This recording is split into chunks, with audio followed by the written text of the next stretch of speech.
समस्त इंद्रियों का राजा है। ये बात सब धर्मराज कह रहे हैं सावित्री से कि ये मन जो है ये भगवान का ही अंश है और ये समस्त इंद्रियों का राजा है।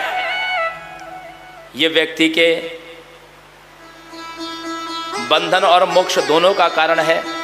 यदि इस मन के साथ में हम ईश्वर को जोड़ दें तो हम मुक्त हो जाते हैं, इस मन के साथ में हम विषयों को जोड़ दें तो हम बंधन में बंध जाते हैं। बंधन क्या है? पुनरपि जननम पुनरपि मरणम पुनरपि जननी जठरे शयनम।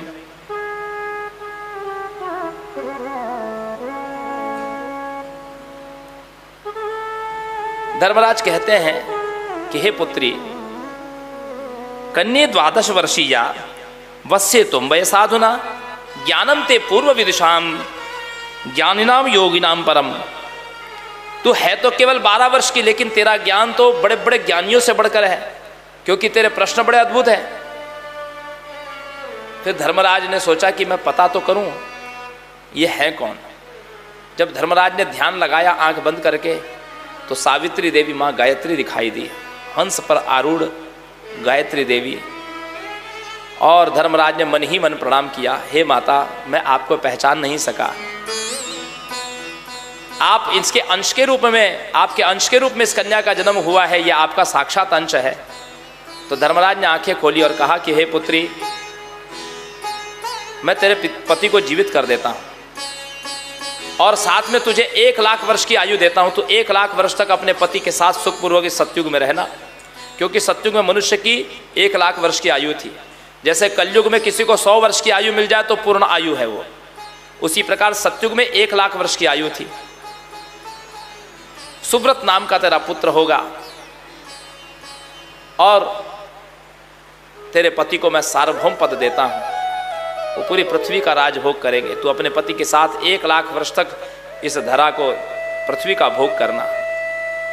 तू तो साक्षात सावित्री देवी है, मैं तुम्हें और क्या वरदान दे सकता हूं। नरकों की गति का विस्तार से वर्णन किया, किन किन कर्मों से व्यक्ति को कौन से नरक मिलते हैं। बोलिए गायत्री माता की जय। इधर जन्मेजय ने व्यास जी से पूछा कि आपने ये बताया था कि महाकाली ने शिव जी का त्याग किया था, परसों की कथा में सुना था आपने।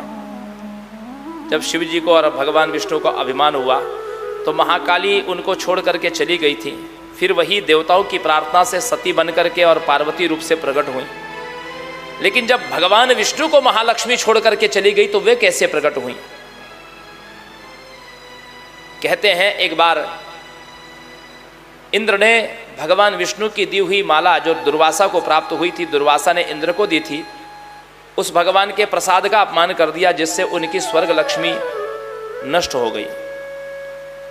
राजा बलि आदि के द्वारा स्वर्ग अधीनस्थ कर लिया गया। तो इंद्र ब्रह्मा जी के साथ में भगवान विष्णु के पास में गए। भगवान विष्णु ने कहा कि देखो इस समय लक्ष्मी यहाँ पर भी नहीं है।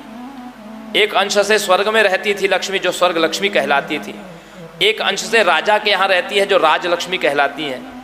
एक अंश से गृहस्थ के यहाँ रहती है, जो गृह लक्ष्मी कहलाती है। वही लक्ष्मी पूर्ण अंश से मेरे यहाँ रहती है वैकुंठ में, जिसको हम महालक्ष्मी कहते हैं। लेकिन वो महालक्ष्मी मुझे त्याग करके चली गई है। यदि मैं तुमको वरदान देना भी चाहूँ कि तुमको स्वर्ग लक्ष्मी की प्राप्ति हो जाए तो मैं नहीं दे सकता, क्योंकि मेरे पास में अभी सामर्थ्य नहीं है। लक्ष्मी इस समय क्षीर सागर में निवास कर रही है, वो मुझसे रुष्ट हैं। कुछ ऐसा करो कि जिससे तुम्हारा भी काम बन जाए, मेरा भी काम बन जाए। समुद्र का मंथन किया जाए। मंथन माना उद्योग। लक्ष्मी किसको प्राप्त होती है? जो उद्योग करता है, कर्म करता है। बिना उद्योग के लक्ष्मी प्राप्त नहीं होती। यदि सवेरे उठ करके आप अपना राशिफल पढ़ेंगे, 2 लाइन 3 लाइन का राशिफल रहता है ना, उसमें लिखा रहता है आज का दिन मिला जुला रहेगा, कहीं से धन आने की संभावना है। और आप सोचेंगे कि बैठे रहो घर में, आज मेरी राशि में लिखा हुआ है, कुंभ राशि में, कि लक्ष्मी प्राप्ति का योग है। तो शाम तक बैठे रहिए, आपको पूरा विश्वास दिलाता हूं कि शाम तक वो अखबार की बात झूठी होने वाली है, क्योंकि उद्योग के बिना लक्ष्मी नहीं है। समुद्र मंथन का अभिप्राय ही यह है कि उद्योग करो, कर्म करो।